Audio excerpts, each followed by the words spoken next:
Team, how's everybody doing today? Just doing it. We got that fade out looking sweet. We're gonna bring Hosey to the stage. Oh man, there he is, showing us the guns today. He is. There is no shirt, no suit today. Oh baby, don't do it to him, Hosey. Don't do it to him, man. Bro, this is exciting, dude. You know, we're doing a live stream. We're going live on Facebook and on YouTube. So if you guys have any comments, we can see your comments and we can answer questions. The intention today is to go over a specific objection that you're going to get all the time, right? So we've been doing these videos, and what's cool is you guys just respond in the comments and you let us know exactly what you want us to cover. And this one came up, Jose. And I know it excites you and excites me, because if you hear this, that means that you are this close to getting a contract signed. Okay, this close. And this one objection, I promise you, stops 90% of the people. And once you can figure it out, and once you can answer it with conviction and cool and calm and collected and rationally and practically, it will be the difference between getting, 3 listings a month to getting 5 to 6. That's how important this particular objection is. And Jose can tell you about his experience, because it changed radically once he really worked on this a lot. And the objection is, Jose, we really appreciate you coming over. You seem like a nice guy. We like your suit and your hair. We're just gonna think it over and we'll get back to you. How many of you have ever received that at a listing presentation? I know that I have. And I know that early in my career, when I would get that, I would try different things. I would try like, hey, two heads are better than one. What is it that we have to think about? Or I would just ask them, like, is there something specifically that you have to think about? What I realized with this objection is that whenever you hear this, it's not their job to tell you, it's your job to figure out what is it that they have to think about. Because I would expect everybody to be completely transparent with you. And I would expect for people to be like, oh, like Jose, like these are the 3 things I need to think about.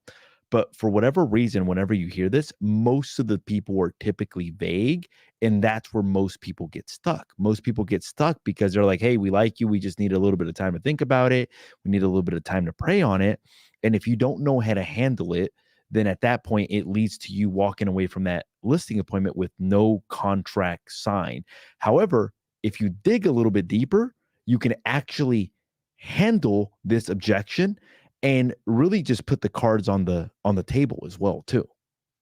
Yeah, and what I would propose or suggest, and Jose can confirm, is if you just say, okie dokie, get back to me, and walk out, the probability that contract is going to get signed drops probably by 50% for every day that goes by that they need to get back to you, right? So this is something that is critically important, and particularly in an environment that we're in right now, Jose, and I think you would agree, where inventory is still at record lows.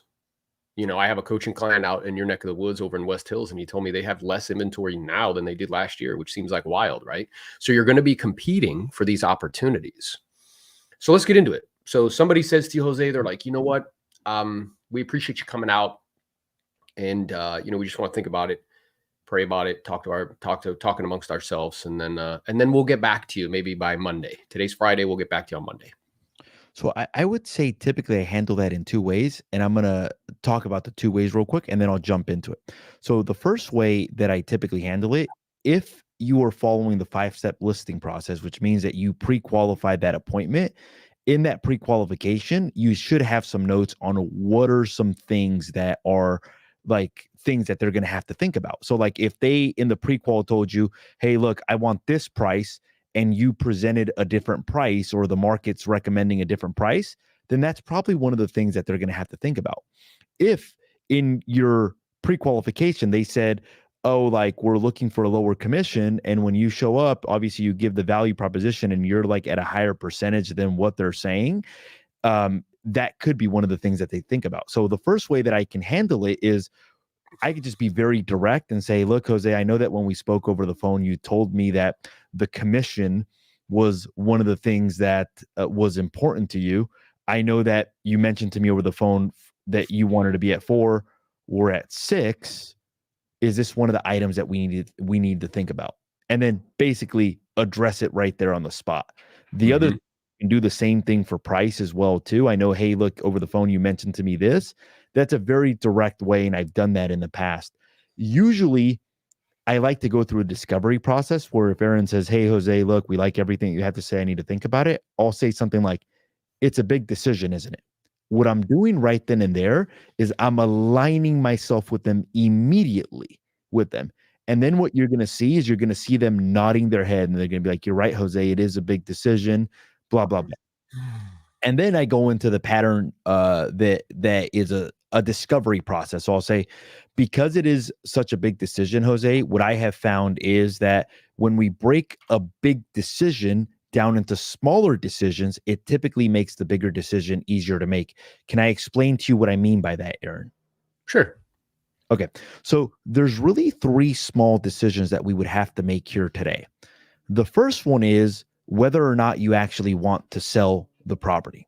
Now, based on our time spent together, based on our conversation, it sounds like that's not even the question. And it sounds like you're definitely making the move out to Arizona.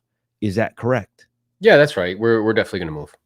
Great. So let me check that one off the list. So that's not an item we need to talk about. Great. The second small decision that we need to make is the price. Now, obviously, I would like for it to be more. I'm sure that you would too, Aaron. Are we pretty much in agreement that right about 900,000 is the price that the marketplace is recommending that we would need to be at in order to get this property sold? Yeah, I mean, I told you before you got here, we were thinking a little bit more, having looked at this information. I mean, somewhere around there. Got it. Now, here, I'm going to pause right here and I'm going to explain this to you guys. Most people would hear that and say, okay, he's good with the price, or just move on from that. What I'm hearing is something different. What I'm hearing is, hey, look, Jose, this is probably one of the things that we need to think about. And just so you know, when you go through the discovery process, usually the 3 things that they need to think about are price. That's one of them. It's commission, or they're interviewing somebody else, or they're considering somebody else for the job of selling the property. Those are usually the 3 things that will come up in this discovery process. And I would propose is that when they are interviewing others, they want to find out another opinion with regards to price and commission. So it's really like variations of the same thing. The price and the commission. Usually most of the time it's going to be price or commission. So what I heard right there is, hey, look, I'm not 100% comfortable with the price. Let's have a conversation about it. So what I would say, and this is the part where you need to watch body language and you need to like really pay attention to what they're saying, because they may say things like, I'm okay with it. Like, obviously I like for it to be more, but I'm okay with it. I would suggest that they're still telling you, hey, look, this is one of those things that we may need to talk about, even though they're saying I'm okay with it. And for whatever reason, people aren't straightforward in this conversation sometimes. So you need to be able to read between the lines. Yeah. And I think that what people need to understand is there's a difference between presenting and closing. They're 2 different things, right? We present with logic or with emotion, excuse me. You present with emotion, hey, here's what we're going to do, and all excitement. Once we get to this stage in the conversation, this is closing, and that's entirely different. And in order to be a really good closer, you have to be able to do what Jose's demonstrating, which is to flesh out what's really going on, because I can't handle it if I don't know what it is. And then 2, be very direct and straightforward. So as he was saying, where he was like, yeah, if I know in pre-qual let's say I asked them, is there anything else that you're going to be looking for from me as your agent that would be important to you? Like, yeah, we want to talk to you about the commission.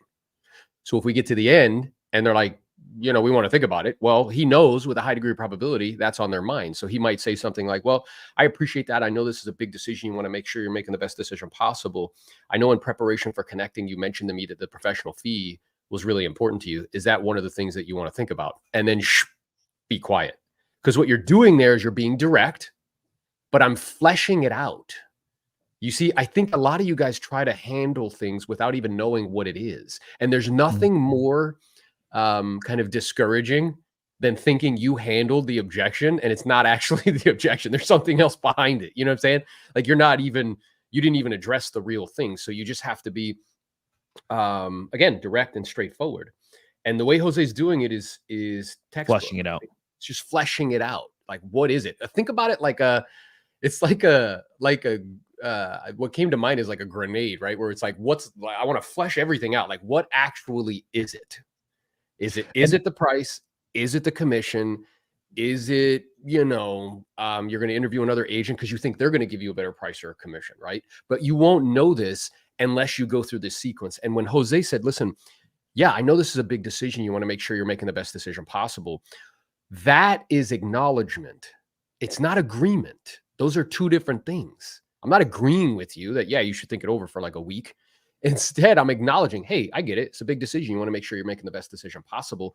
And I find if you're going to make a big decision, if you break that down into smaller decisions, it usually makes the bigger one easier to make. So before I go, what I'd like to do is to go over with you the 3 decisions the seller needs to make prior to putting their home on the market, in hopes that doing so can help you make the decision that you feel is best for you and your family, and whatever you decide, I'll support you. So when I say before I go, what is the seller thinking in their mind? This is done. But are we done? No, we're not done. No, not at all. Not at all, bro. Go ahead. And then the other thing I was going to say is, and when Aaron gave the example of the grenade, the way I think about it is like, as soon as I hear I need to think about it, I think about game on.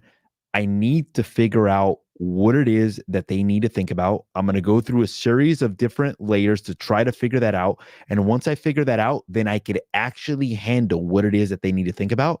And if I handle it, there's a very good chance that I could walk away with a signed contract versus walking away without a signed contract. I remember being at a listing appointment and going over with a guy, and I go, very straightforward, hey, I get the feeling for whatever reason, because we talked about it on the phone, that the one thing you need to think about is probably the commission.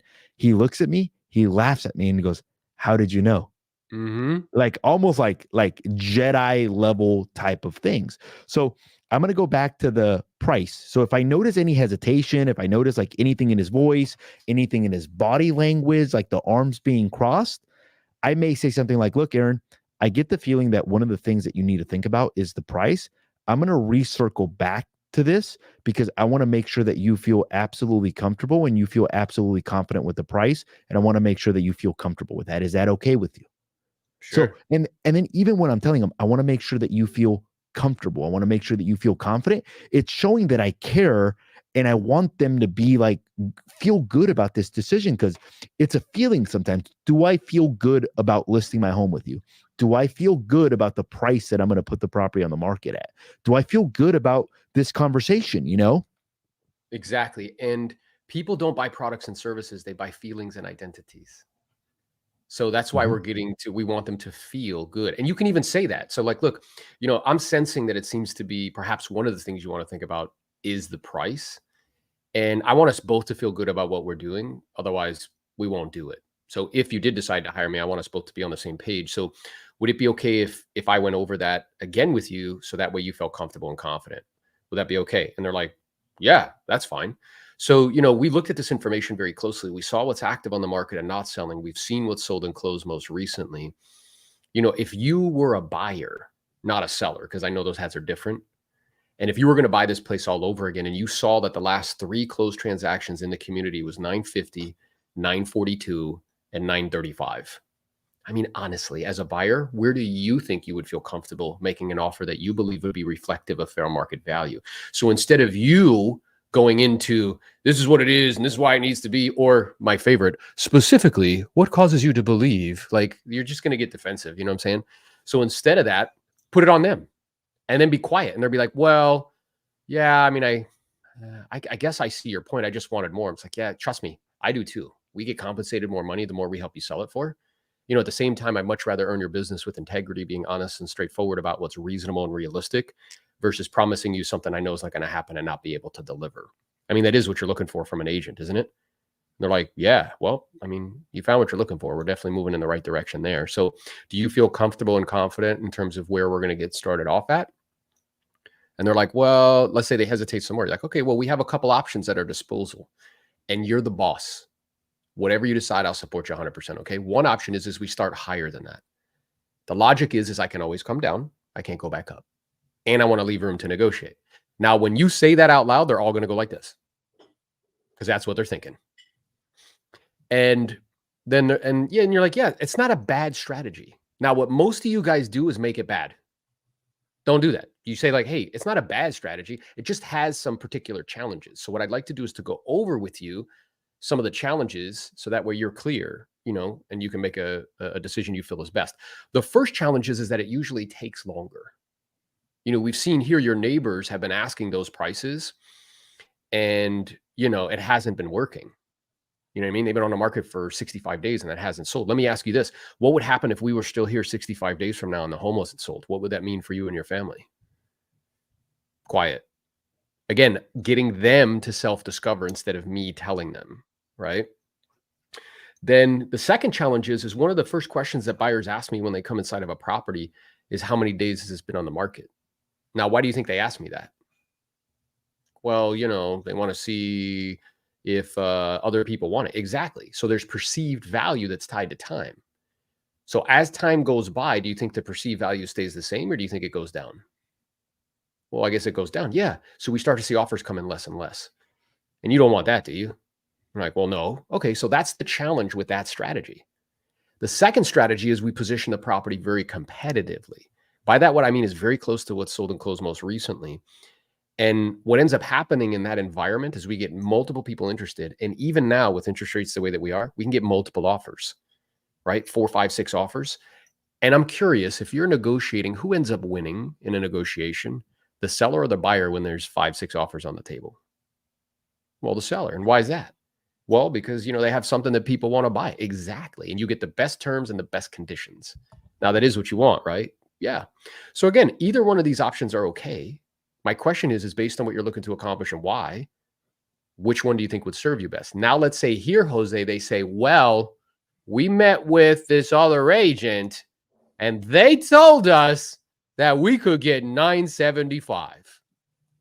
Where would you go from there? Got it.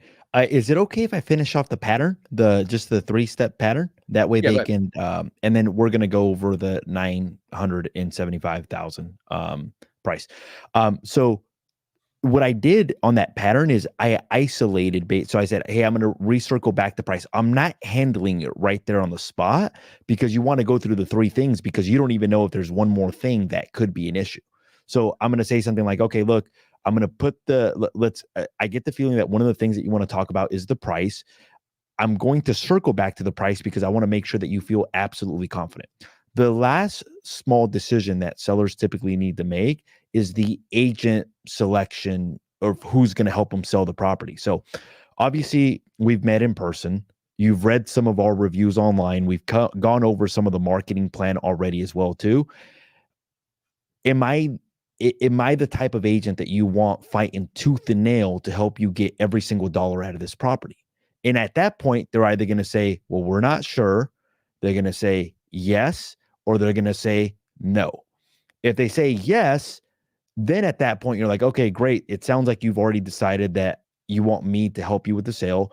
It also sounds like you have some concerns about the price. And if we're able to come to an agreement on the price, it sounds like there probably wouldn't be any of the reasons we couldn't move forward today. Is that correct? And what I want everybody to hear what he just did there. So it's like, it's a flow. So I know what the 3 most common objections are going to be. You know what I mean? So I'm like, when we're going through those 3 small decisions I make, the first is, you know, if they're going to sell, sometimes people see what's realistic. The marketplace shows them, well, something different than what they want or need in order to make the move happen. And and they decide to do something else, maybe rent it or hold on to it. Now, is that something? Appreciate you, David. Is that something that like, is that an option for you to perhaps not sell this property and still make the move happen? And they're like, no, it's not an option. Like, okay, so we've made that decision. The second decision is the price. And we kind of went down that path, which is like, hey, you know, I'm imagining you would like it to be more, and I sure would as well. At the same time, having looked at this information, seen what's active on the market, not selling, seen what's sold and closed most recently, are we in agreement that the market, not you, if you heard Jose, that's what he did, the market is showing us somewhere around, you know, I don't know, 550 seems to be reasonable. 750 seems to be reasonable. Now, if they do object, like he said, well, the other agent said they do it for they could get 795. It's like, okay, so it sounds like we can revisit that. And I'll come back to that in a moment because I want you to feel comfortable. You know, if we do decide to proceed together, I want you to feel comfortable with what we're doing. And then the third decision that a seller needs to make prior to putting their home on the market is who's going to help them.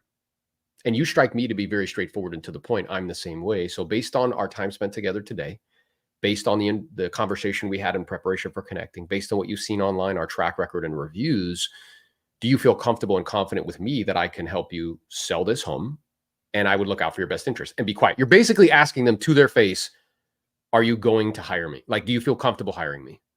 And I want to get that out of the way. Now, once we've done that, now we know that we have to revisit the price. So what Jose did is something called a set aside. He did it very quickly, but I want to point it out to you guys. A set aside is so if I'm hearing you correctly, you know, you feel comfortable and confident with me. You've decided you'd like for me to help. And once we can come to an agreement in terms of where to get started off at price-wise, seems like we could go ahead and get started. Is that right? That's one way to do it. Another way to do it is to ask a question. So it seems like, you know, you feel comfortable and confident with me that I can help. So let me ask you this. If we come to an agreement in terms of where to get started off at price-wise, which I know we will, like it's not going to be a reason we don't do business. Do you think there'd be any other reason why we couldn't get started today? Now, what I'm doing right now is another flesh out. I'm dropping another grenade. Is there anything else? Because maybe if you notice, we hadn't talked about commission yet. So that might still be lingering. So it's like, is there any other reason why we couldn't get started today? And then let's say they're like, well, you know, yeah, I just wanted to talk to you about the length of the agreement, or I want to talk to you about the commission. Okay. So it sounds like if we can handle those two for you, then there's a good chance that we'll be able to get started. So what I'll do is I'll just systematically, we'll have those conversations. And, you know, if we come to a meeting of the minds, which I'm sure we do, I have all of the appropriate paperwork with me. I'm not prepared to go to work for you today. Fair enough? Fair. And then you systematically, now you handle price. Now, once you handle the price, which Jose will do now, what I would do is once we're in agreement, I would say, great, do you have any other questions before we take care of the appropriate paperwork? Even though they ask me about the commission, because 30% of the time they'll be like, no, and then you'll just proceed, right? Well, but then they're like, wait, we still want to talk about the commission, and then you can go down that route and handle that. Well, the other thing I was going to say is like, what happens in that scenario if they say like, I'm okay, like, yes, I'm selling. Yes, I'm okay with the price. You don't notice any hesitation, even with body language. And they say, yes, I want you to list the property with me. At that point, it's like, okay, it sounds like you've made the three decisions that most sellers like typically make. Can I make a recommendation to you? Yeah. I did bring all the paperwork with me. I can explain all the paperwork with you. You signing this paperwork is going to allow me to get started on the pictures. It's going to allow me to get started with the cleaning lady. It's going to allow me to get started with the lockbox. It's going to allow me to get started with the sign. Yep. Do you have any other questions before we go ahead and take care of the paperwork? Perfect. Or if you still get the feeling that the commission is out there, you could say something like, okay, so it sounds like you're in agreement on that. You're in agreement on this. Here's a couple of other things that sellers typically have to think about. Do you have any questions about what we're going to do to market and sell your property? No, I don't. Great. Do you have any questions about the professional fee? Yes, I do. Okay. What are the questions? And then boom, now you start handling that aspect of it. Exactly. And then you can address it and then you close. So we're you know what I call this? I learned this from somebody who, was in the military, which is like you clear the room by room. So we're going room by room. We're clearing each room. Like, is it price? Let's stay here until we address it. Okay, cool. Is it commission? Let's stay here until we address it. Right. And what you did there too, I would do it the same way. I just might do it a little bit more playfully, which is like, well, it sounds like you've made all the decisions that a seller needs to make prior to putting a home on the market. May I make a suggestion? And they're like, yeah. You're like, let's do this. with a big smile. Let's do this. I mean, you're here. I'm here. I have the appropriate paperwork with me. We can have the photographer out here by tomorrow and have it up and active on the market by Tuesday. How's that sound? And that's when they look at each other like, what do you think, honey? You know, like, well, I think he could do it. You know, and I'll be playful. I'll be like, yeah, I agree with him, man. Like, let's get started. Because you're breaking tension when you're being playful. When I'm like, let's do this. You know what I mean? Because it's a little tense situation, and humor and like what it just breaks tension. It's playful. Even then, you reminded me of like what I typically do. So, I'll say something like, "Can I make a recommendation? Look, Aaron, I'm ready to go to work for you, man. I'm excited about this property. I love everything about the home. I love the crown molding. I love the baseboard. I love the flooring that we have on it. I'm 100% confident that I can sell it. Aaron, all I would need is the opportunity. Would you give me the opportunity to work with you?" And then I smile. Yeah. And the reason I like that is people like to give people opportunities, and it's a way of saying like, "Hey, look, can we work together?" And it's also like a little bit of flattery, and a little bit of like, "Hey, look, Aaron, I love everything about the home. Like, I love the baseboard, I love the flooring, I love the kitchen, I love the obviously the decor, everything about it. Aaron, I'm 100% confident that I can sell this property. All I would need is for you to give me an opportunity to help you. Would you give me the opportunity to help you sell this property?" And then that's the point where they look at each other and they're like, "What do you think?"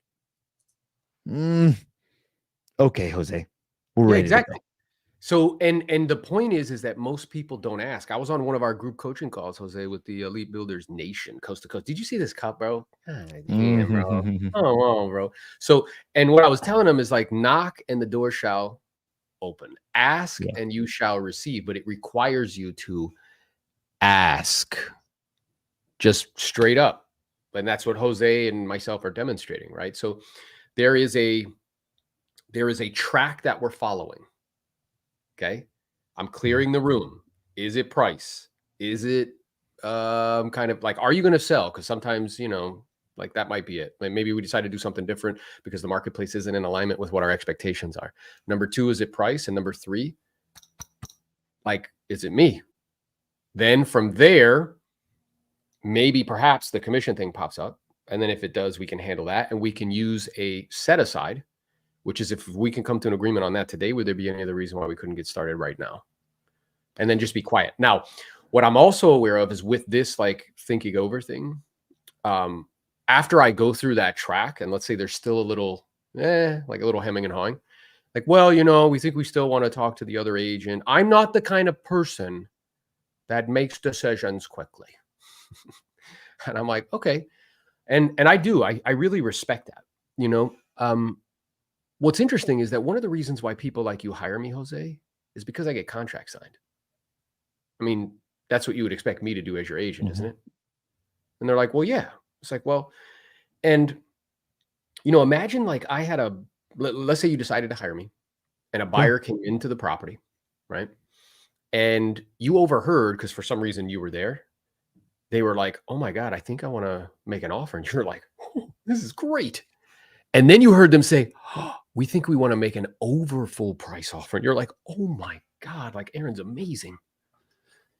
But then you heard them say to me, Jose, we should want to think it over. We want to go look at a couple more properties and we'll get back to you. As your agent that you've hired me based on my skill of getting contracts signed, would you want me to be like, okay, and let them go look at other properties and perhaps purchase another one? Or would you want me to very patiently and professionally, with a very big smile on my face, proceed to ask them questions, which is to help them to make a great decision, not to go look at those other properties, but instead to write that over full price offer on your home? What would you expect me to do as your agent? And then be quiet. And Jose is going to be like, well, I want you to get the contract signed. Just by you saying that demonstrates that you're beginning to realize that I am displaying that very skill for you right now. You see, I am not afraid to ask you to make a great decision, which is to hire me today, just like I'm not going to be afraid to ask a buyer to write an over full price offer and not go look at other homes. That's what you'd expect from your agent, isn't it? And they'll be like, well, yeah. And then you'll say, you know what the great news is, Jose? And they're like, what's that? Again, with a smile. You found what you're looking for. I mean, let's go ahead and take care of the appropriate paperwork. Do you really want to spend another 3 hours of your life listening to agents? And they'll be like, not really. It's like, okay, so let's just go ahead and take care of the appropriate paperwork and get started. And they're like, okay. Now you can also use like a performance guarantee too, that if at any time they're, they feel like you're not doing your job, they can, fire you and not pay any money to do it. But that right there, Jose, I've listed, I don't know, like so many properties getting to that portion where it's like, hey, one of the reasons why you're hiring me is based on my ability to get contracts signed. Right? Because I think for some reason it's interesting because we're salespeople, but I think most agents, aren't like committed to becoming like a world-class salesperson, but B, they have this like aversion to sales, which is so interesting. It's got a negative stigma sometimes. People like relate sales to like car salesmen or just different things. Like, and it's funny because even like when you post sales things on social media, like you will get 50% of the comments being like, this is gold. And the other 50% is like, you're a scumbag. Like, you're a dirtbag. I would never work with you. I will never, ever do this with you. But really what sales is you're helping people move the process forward, and you're asking a series of questions to see if you can be of service. Not only that, but when you're 100% confident that you are the best option for them and that you're going to do the best job, you actually owe it to yourself and you owe it to them to be able to go through this. Because if not, they could end up with somebody that doesn't do a good job for them. They could end up with somebody who basically doesn't care about what price they end up selling the property for, or somebody that doesn't provide good service. So there's a lot of different things. It's interesting because I had a mentor and he said to me one time, like somebody came up to him and he was like, hey, I have a hard time like asking people to like, do stuff and asking people to make decisions. And the mentor said to him, I really feel bad for you. He's like, what do you mean? He's like, you don't believe in your product enough that you would ask people to buy it. That you're the best option for them. Yeah, which is wild, right? So like I'm helping them to make a really good decision because to your point, I know that in our industry, like in order to become an agent, you just need to have a C on a test, you have $1,000 and not be a felon yet. And the vast majority of agents, and I mean this lovingly, they do like 4 transactions all year long. So by me and Jose helping somebody to make a decision, i.e. closing, we're actually ensuring that they get the best service possible, right? We're actually ensuring that they're going to have a good experience. Now, here's the last thing I would say as it relates to that. And obviously we can go into pricing but the pricing conversation is very similar to like a price, like and this is something you taught me, like the whole pricing conversation is a conversation, like it's like the CMA, and there's different layers to the pricing conversation. So I don't know with the pricing conversation, if we want to go like just give them a rough overview of that, and then do an entire video on the pricing portion of the presentation, like both when you present price and at the very end, if you have to revisit it. But what I was going to say is if for whatever reason, like let's say I flush everything out and they're still like, look, Jose, like I still need to think about it, I will not leave that presentation without presenting the marketing plan of action. And I know Aaron's kind of like not, didn't really have to do that. I've had clients that I go through the flushing of the objection. They're like, look, Jose, I still need to think about it. Then I go over the plan of action.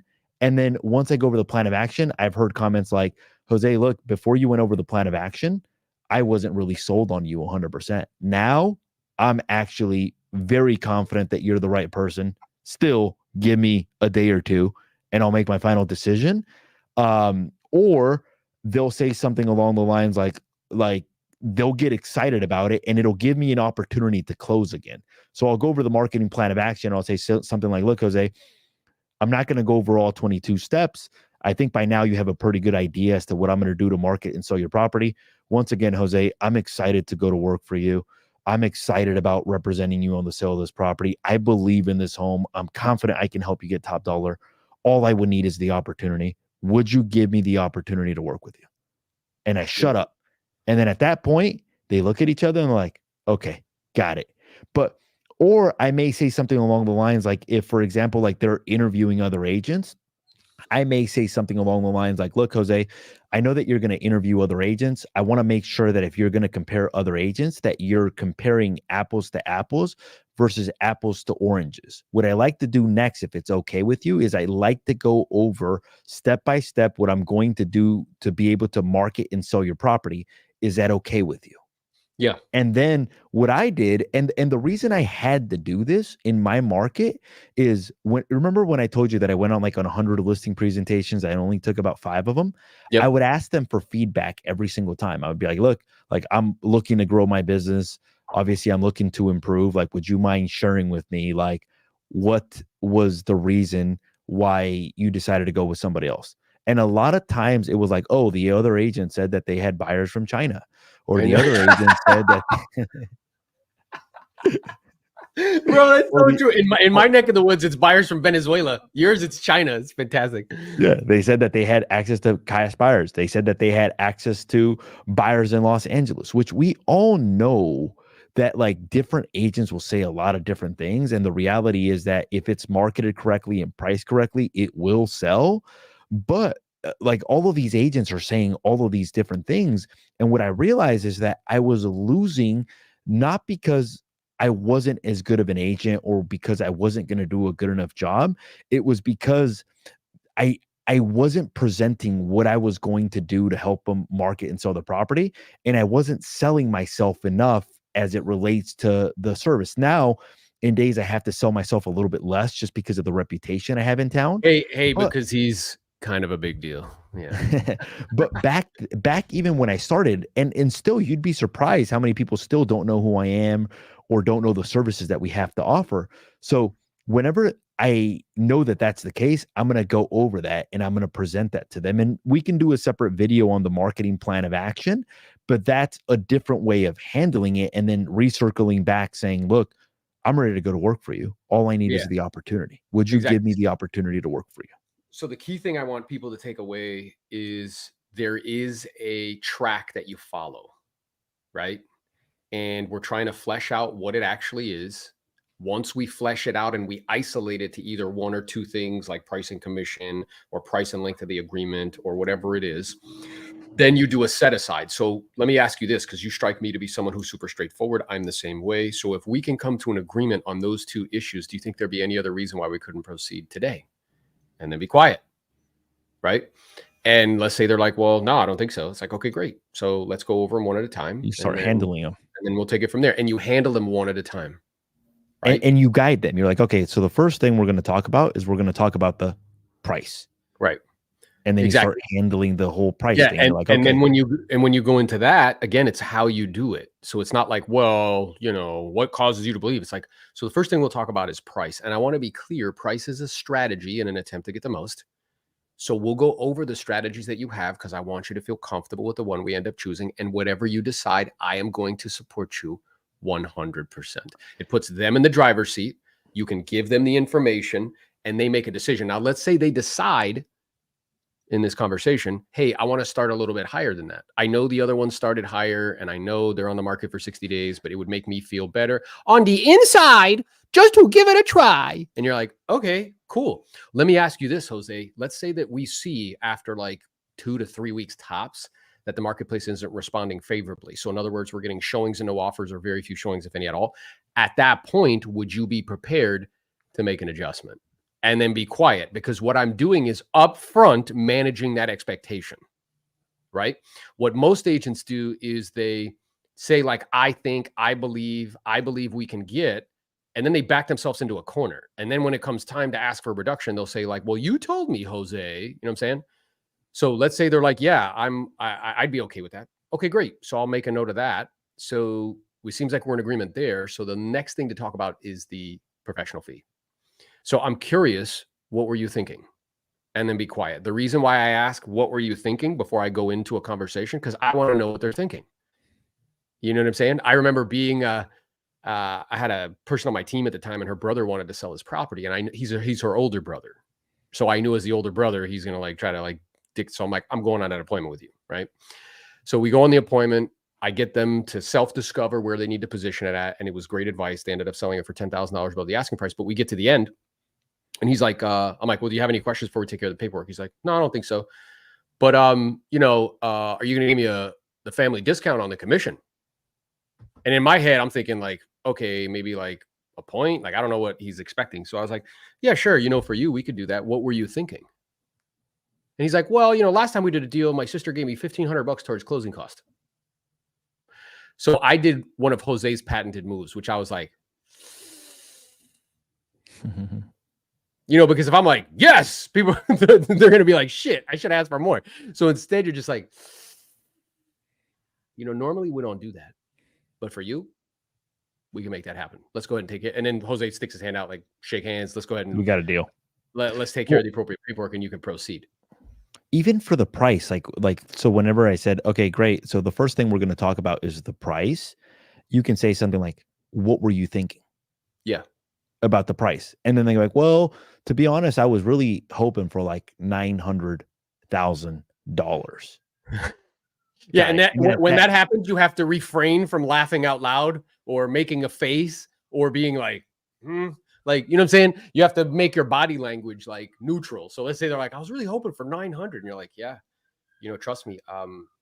I'd love to get you 900 because we get compensated more money the more we help you sell it for. I guess I'm curious though, having seen those 3 closed sales at 750, 745, and 737. I guess if you were a buyer, do you think you would offer $150,000 more than the 3 most recent sales? And then and let them self-discover. And he'll be like, well, probably not. Okay. And don't you think most buyers would feel pretty similar to you? Yeah. So, it seems like we're in agreement that the marketplace is showing us somewhere around that 750 number is where we need to be. So the question is just how do we get there? And there's a couple strategies towards that end, and we can go over those strategies. Now, let me ask you this. If, let's say, the marketplace, the most they're willing to bear was 750, I did a net sheet for you, you would actually net, 525 from the sale. Would that allow you to make this move happen? Never is that enough. It's never fucking enough. Would that allow you to make this move happen? Now, Jose is in a position where he has to make a decision. He's like, well, I guess I could do it. Just a little bit less than what I was thinking. Okay. And I know we all want more unless it's around our waist, right? I'm like, yeah. Right? Again, breaking tension. And it's like, okay, so the only reason you would do that is because you were sufficiently motivated. If you break the word motivation down, it means motive to take action.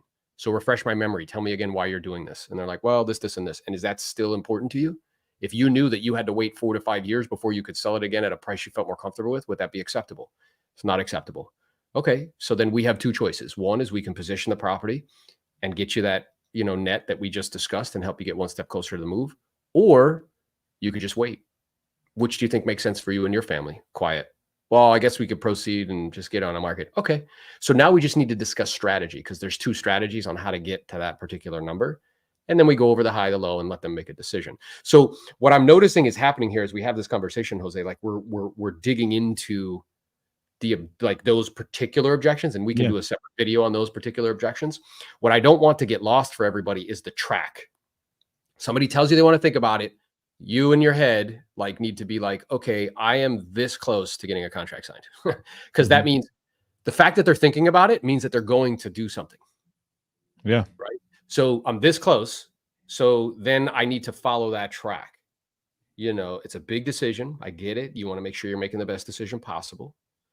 So I'm acknowledging, not agreeing. I'm just acknowledging. Then I find that if you take that big decision, you break it down into small ones and make the bigger one easier to make. So before I go, which alleviates the pressure, they think we're done, which we're not done. What I'd like to do is to go over with you the 3 decisions a seller needs to make prior to putting their home on the market in hopes that doing so can help you to make the decision that you feel is best for you and your family. Whatever you decide, I'll support you 100%. So again, no high pressure, right? Then you go through the track. The first decision is if you're going to sell. Sometimes, when we look at this information, it's not in alignment with sellers' expectations or what they need from a net number perspective to actually move. Now, based on what you shared with me via telephone, I don't believe that's the case. You're definitely moving. Is that right? Like, I should know that before I go. You know what I'm saying? Yeah. And they're like, yeah, I'm definitely moving. Okay. The second decision we need to make is the price. And I'm imagining you would like it to be more. I sure would as well. Again, with a smile. You would like it to be more. I sure would as well, because we get compensated more money the more we help you sell it for. At the same time, are we in agreement that the market, not you, the market is telling us somewhere around blank seems to be reasonable? And then be quiet. And like Jose said, I'm paying attention. I'm listening. I'm noticing if it's like this. I'm noticing if they're looking at each other. Like I'm noticing if there's a wincing in the face. Like I'm just noticing. And if they're like, yeah, that seems to be reasonable, then we can proceed. But if you see like this or like that, it's like, okay, well, I'm kind of sensing, and I could be wrong based on your body language, that might be something that you want to think about. So we can circle back on that because I want you to feel good about what we're doing. Otherwise, we won't do it. And then the third decision that a seller needs to make prior to putting their home on the market is who's going to help them. Right. And you strike me to be very straightforward and to the point. I'm the same way, Jose. So based on our conversation in preparation for connecting, based on the information we sent over to you, you checked us out online, saw track record and reviews. Based on our conversation today, do you feel comfortable and confident with me that I can sell your home and I would look out for your family's best interest? Because you're basically asking them, am I the type of person you want to work with? And they're either going to say yes, no, or maybe. If they're like, yeah, it's like, okay. So then it sounds like you've made all three decisions the seller needs to make prior to putting their home on the market. May I make a suggestion? Yeah. So again, smile. Let's do this. I mean, you're here, I'm here. I have the appropriate paperwork. We can get started, have it up and active on the market by next Tuesday. How does that sound? Right? If they did say like the price, or if there was something else, then I can say, okay, great. So it sounds like you've decided you feel comfortable and confident with me that I can help. So there's just a few things for you to get clarity, and I want you to feel good about. So if we can come to an agreement on price, or if we can come to an agreement on professional fee, whatever they say, do you think there'd be any other reason we couldn't get started right now? And again, that's a set aside. So I want you to imagine like there's an impediment between me and Jose. It's like a boulder. And what I'm doing is I'm picking, so you can look at that cup again. Let's go. I'm picking up this boulder and I'm moving it over here. And then I say, hey, if we could do that thing over there, can we do this? So like from a mental perspective, I am literally removing the obstacle and putting it over here. And then we talk about it like it's no longer between us. It's like, so if we can handle that thing over there, is there any reason why we couldn't do this? And Jose makes a decision on the spot. He's like, well, no, I don't think so. Okay. And then if it is price or it is commission, you can ask a simple question. What were you thinking? Because that'll guide where it goes from there, right? I think a lot of people, Jose, they start to just like, like blabbing. Yeah. Blabbing. And that never goes well. Because oftentimes you'll start to blab and then you'll give them something they weren't even thinking about. And they'll be like, and it'll just, it'll become like a whole thing.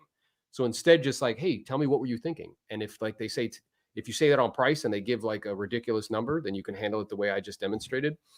If they say, well, the other agent told us they do it for 4%, right? Okay, great. Now I know where to go from there, and I can handle that, right? So the main purpose of this live and of this video is for everybody to understand the sequence, like the track. Because once I have the track now, really with separate videos, Jose, let's say they say it's the commission. Great. We have a video on how to handle it. We can do a whole video on the commission. Yeah. Let's say it's the price. We do a whole video on the price. A whole video on the price. So in other words, I want everybody to realize like first I have to understand the track, but then I have to have this like kind of cache in my mind, like of like these drawers that I can open up. So when they say to me like, hey, it's commission, I'm like, boop, open up the drawer. Here's the answer. They say it's price, boop, open up that. Here's the answer. And then after I answer it, it's like, okay, so it seems like we're in agreement with regards to price. Do you have any other questions before we take care of the appropriate paperwork? And I close. Right. So what we're really attempting to do here, guys, is to teach you the track. But with the track, objections will come up in the track. And I still need to know how to handle those. Right. And handle them individually. And then once I handle them, then I can ask, a closing question is like, do you have any other questions before we take care of the appropriate paperwork? Yep. And then even then, like once you know the track as well too, we can do separate videos on price. We can do separate videos on commission. We can do a separate video on the plan of action. I'm not leaving that presentation without presenting the plan of action personally, because that will allow them to get more sold on what we have to offer and the services that could benefit them. Yeah. And even if I walk away without the listing at that point, I'm doing I'm putting everything I can to put myself in the best position to be able to get that listing. Yeah, and here's my question. So, because we can see people's comments and stuff, which is pretty dope. How is this different? What me and Jose are demonstrating to you, how is this different from what you're currently doing when somebody says, I want to think about it? Are you just like, okay, get Okay. back to me? And then you go home to your significant other, you're like, I think I got that one. We really connected. They went to UF and I went to UF and they have a puppy and we have a puppy. I think we're going to get it. And then somebody like me, Jose, comes in, handles it, goes down the track, closes and calls you and is like, hey, just want to let you know we listed the property. You see what I'm saying? So Well, drop in the comments if this is different at all in what you guys are currently doing. it's funny because I called you, Aaron, and I said this story, and I went to a listing presentation, maybe like a month ago, and I called the agent. Hey, look, I'm on my way. I'll be there like in 10 minutes. And they were like, we actually have an agent that's here right now that is in the process of going to be leaving. So just if you run into her, just so you know that she's going to be there. And then I get there. I can't tell who the seller is because I haven't met her. There's two women there. And then I kind of see who the agent is. She goes, oh, I'm sorry, I forgot to give you something. And she hands her a bag of cookies to the That's right. seller. And when I saw that, I was like, did she really just hand her some cookies?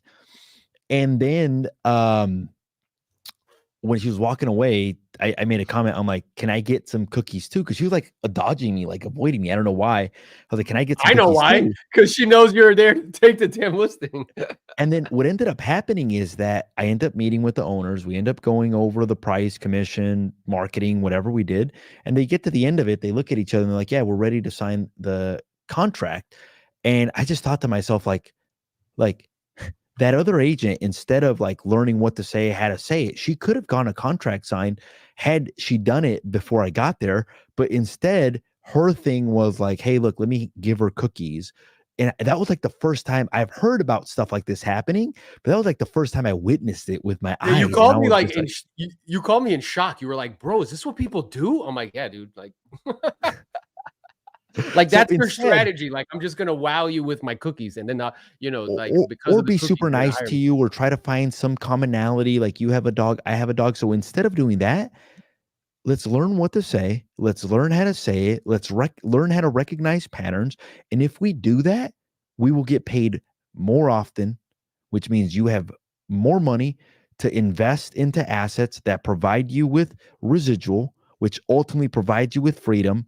That way, if you ever decide to step away from the business, you can be in a position to live the life that you want without having to do the daily activities of selling real estate. Yeah, 100%. It reminds me of a story where a guy on the team, he went and met with a seller, and he knew the seller was in from out of town, so he thought it would be nice to bring him like a gift card so he could get something to eat. And as soon as he told me that on the car, Jose, I'm like, did you get the contract signed when you were there? He was like, nope. I'm like, he's gonna list with somebody else. He's like, nah, bro, I really don't think so. Like, we connected, and like, he was really appreciative of the gift card I gave him. I'm like, look at me. He is going to list the property with somebody else. 2 days later, he calls me heartbroken. It's And he's like, you like, listed with somebody else. I'm like, yeah, I told you, bro. Like, because so he didn't present his value proposition. He didn't flush out what was important. They didn't have the conversations that needed to be had, and they listed with somebody else because somebody else had those conversations with that owner. that's exactly right. And they had the kind of intestinal fortitude or courage to be straightforward, be like, hey, what is it? I remember too, another example. I went and it was a for sale by owner, and it was an investor, and the property was occupied. So we had to like go in real quick. He wanted me to look at it. So I go in real quick. I look at it, and then we get outside, and he's like, okay, like, get back to me. And I'm like, what do you mean? He's like, what do you mean? What do you mean? I'm like, well, you're really busy. I'm really busy. Like, let's just go ahead We're and take here. care of this. Let's go ahead and take care of this right now. So we go outside, and we're on his car. Cause remember, there's tenants there. So we're on the roof of his car. I present to him, and I was like, hey, I'm curious. You're an investor. He's like, yeah, I already have an agent, that we work with all the time. I said, I get that. I'm curious. Are you interested in creating a relationship with an agent who does a lot of business with probates and estates, as I know that those could be good deals for you? Piqued his interest. Boom. Then he was like, well, what do you mean? I'm like, well, it's a symbiotic relationship. Like, I can help you here. And then obviously if we have any deals or opportunities, I can let you know. Do you think that would be helpful or useful in some way? He's like, well, yeah, maybe. I'm like, okay, great. And we go into the presentation, and he signed the damn contract, and I left. And all because I had the courage and the Courage. intestinal fortitude to be like, what do you mean? Like, you're here, I'm here. I know you're super busy. Like, let's just go ahead and take care of this right now. And he's like, okay. And I found a way to get that would pique his interest. But then I also closed him because he was telling me, no, like I already have an agent. And I was like, all right, well, I mean, you want an agent, somebody who does a lot of business in this geographic area working for you to find deals. I mean, you scratch our back, we'll scratch yours, like that sort of thing. I'm sure you didn't get to where you are by not creating relationships with people. Did you? He's like, no. I'm like, you know what the great news is? He's like, what's that? I'm like, you have an awesome relationship standing in front of you right now. May I make a suggestion? Yeah, let's do this, man. I have the paperwork with me. Okay, he signed it right on the hood, dude. Like, leave. Yeah, same thing here. Yeah.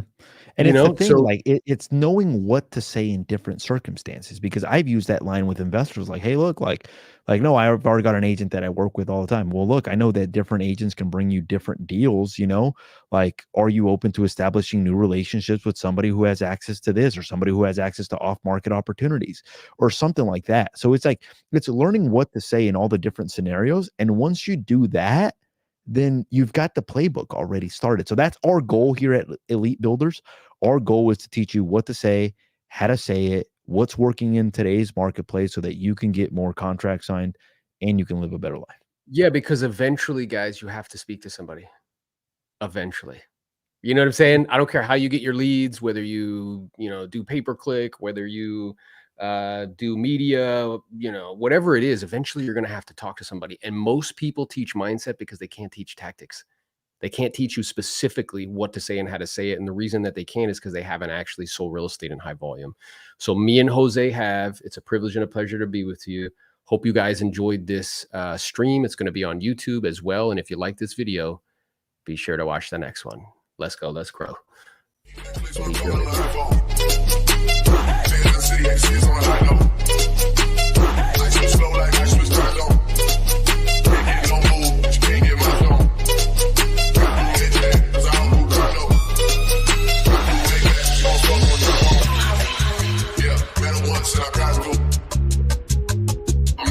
But I'm not new. I know I said top 5, but I'm top 2, and I'm not 2, and I got one, thought you had one, but it's not one. Hermes Link, Ice Blue Mink.